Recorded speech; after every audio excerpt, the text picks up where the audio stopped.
Hi everyone, welcome back to my channel. Today I'm bringing you a real life story from Japan. The story was a hot topic in Japan for some time. They even made a movie out of it. This case brought us to the town of Masaki, which is located in Kumamoto Prefecture. On March 3rd, 1955, a girl was born there. Setsuko Yamabe, another girl in a small town of 30,000, an only child of a small family, with his father working as a bus driver and her mother as a regular housewife. Setsuko grew up to be one of the popular girls in school.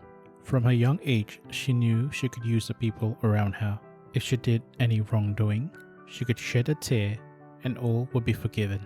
She did not have lots of female friends. The other girls did not like how she would brag that she was popular with the boys. Over the years, she grew even more narcissistic. She would think that she is better looking than everyone else, and smarter too. After she finished her high school, she did not continue to university. Instead, she chose to work as a nurse in the hospital, and she still wanted to be the center of attention among her colleagues. Her parents believed that their daughter's good looks would bring her trouble in the future, so they decided maybe hitching their 19-year-old daughter for marriage was a sound idea.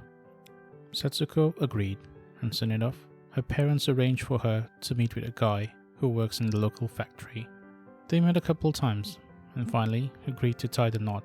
She gave birth to a son and a daughter, and everything went well for the little family until the 10th year of marriage, when Setsuko found out that she missed a lot in life. She felt that she married too young and could not experience her freedom, as she has to take care of the children and the husband. Day in, day out, nothing much changed in her life. It killed her. It was boring to do the same thing every day. Until one day, her dad passed away due to his sickness. It kinda shook her. Her dad's passing made her realize that it was time for her to go. It was a sign. She needed to break free right then and then. She started to put on makeup and left for clubs to approach other guys. She was still young, and guys kept approaching her every time she went out. She felt the thrill again. It excited her. Bit by bit, she started to neglect her family. She seemed distant to her husband and even to her kids. Fights kept happening in the household until one day, when she turned 30, she decided that it was time for her to divorce her husband and leave for good, not to look back to her old life. After her divorce, she started to date other guys openly. As she was hitting the age of 30s, she needed to up her dating game. She started to put on lots of makeup to make her look much younger, and she would act cute towards all of these guys. And most of the time, she would keep a journal detailing all of the guys' strengths and weaknesses, what they like and what they hate. Basically, she wanted a way for these guys to fall head over heels for her. She would even change how she behaves and how she talks to each of the guys, and it worked. These guys kept showering her with money and luxurious goods, even cars. At the age of 33, she was even able to invest her money to open up an exclusive bar in the town's main road. And through the bar, she was able to get to know even more rich men. She was able to get more money from these men. Rumor has it that some even divorced their own wives as they already fell in love towards Setsuko. But on the other hand, Setsuko did not like it if a guy fell for the other girls. Once, she followed home one of her boyfriends from work, and she found out that he had found a much younger girl than Setsuko. She soon realized she could not win him back with her pretty face anymore. She thought that her beauty has been fading away along with her age. She needed a different strategy to stay on top of the game. She started to care even more towards her boyfriends, cooking them dinner, listening to their problems, giving birthday gifts, and even writing love letters at times. All the things that the younger girls would never do. Her methods were working. She was getting even more gifts from these men. At the age of 47, she was even able to build a 100 million yen home in her hometown. That's almost $1 million. She called her home the Princess Castle. Flush with cash, she wanted to do even better in the business world. She started to get close to influential people in her area. She even invested a lot in her looks. By some estimates, she spent around 8 million yen or $80,000 just on plastic surgery as she was hitting 50. but the surgeries were not that expensive for her. What was expensive was a new hobby. She liked to go to host clubs and flirt with the young guys. It's normal for her to spend $30,000 a night with these young lads. But soon enough, at the age of 51, something happened that changed her life. Her business was struggling as she was cheated by a business partner. They ran away with her money and now she has a debt of almost $1 million. Ridden with debts, she tried to approach her old boyfriends for help. But due to the age, most of them were already retired and could not help her much. She realized she could not use her old ways anymore. She needed a new way to make money. Some time passed and out of nowhere, Setsuko was back in the spotlight. At the age of 55, she started a new investment company. With the help from her old network, she was able to convince a lot of people to invest in her new company. She promised a 25% return on every investment made.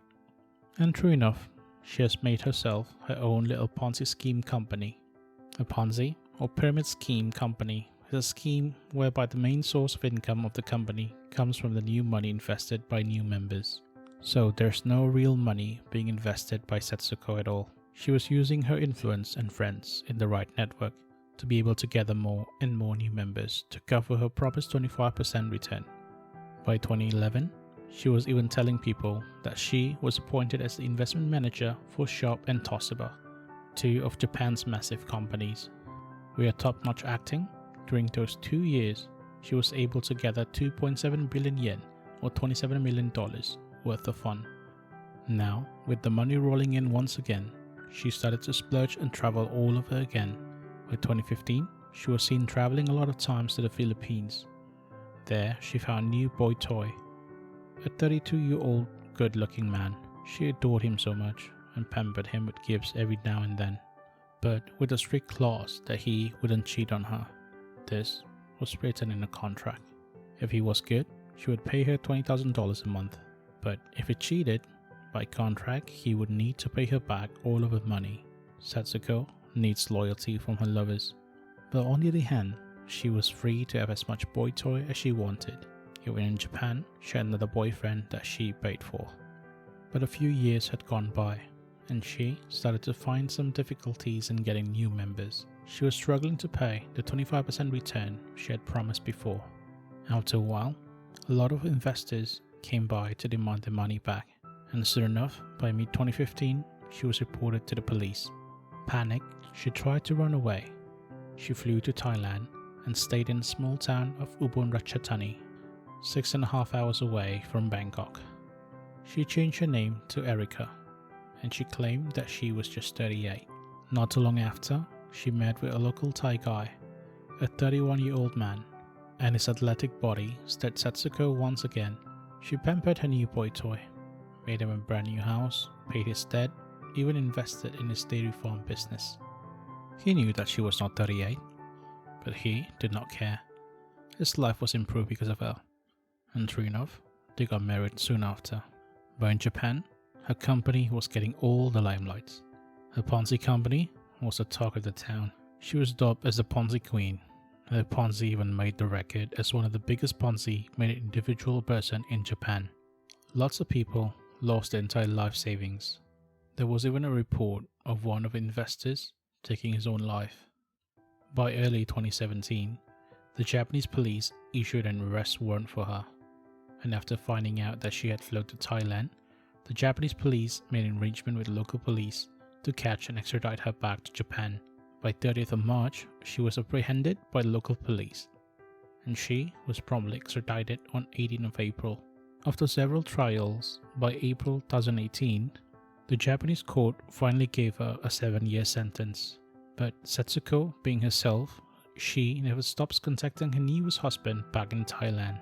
She kept sending poems and love letters back to Thailand, but alas, she is alone now.